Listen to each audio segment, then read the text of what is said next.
is mean by this inheritance? Now here we are doing a simple inheritance, or it is called as single inheritance. Single means what?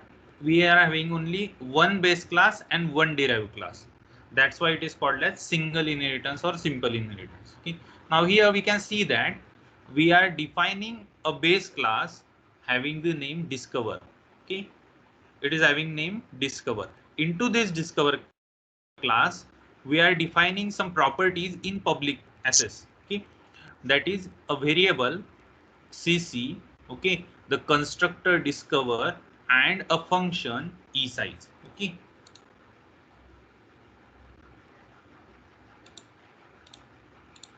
now here after that we are ending that class, and after ending this class we are defining. Okay, the important word is we are defining a new class, that is discover new, with a colon. Colon represents what? This class is going to be inherited from another class.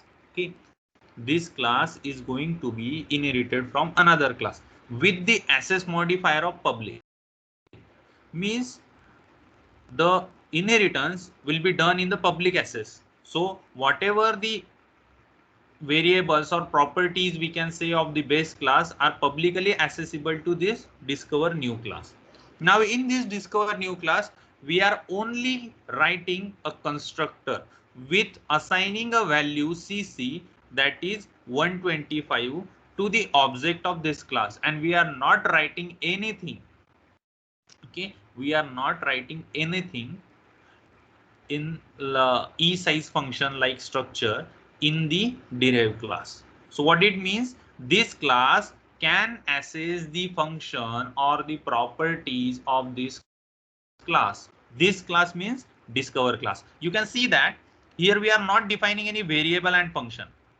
We didn't create any integer cc, but we are writing here cc equal to 125. What it means, the cc variable is from the base class.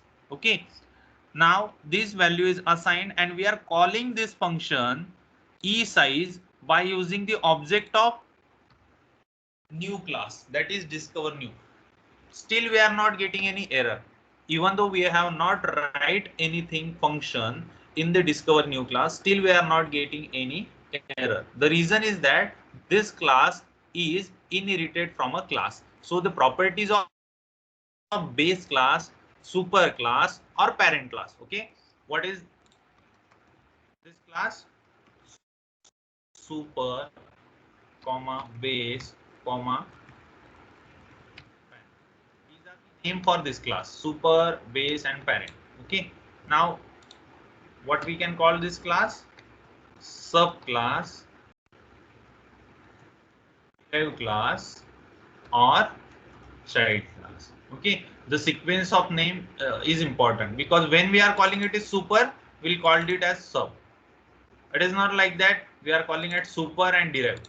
Okay, super or child we can call it, but proper word should be there, that is super and sub, base and derive, parent and child. You can use any of these, but just have a reference between these two. Okay, so here we are, as we are getting output and no error, reason is that we are writing it properly. Okay, now this is what your simple inheritance. We are using a single base class and single derived class. Okay,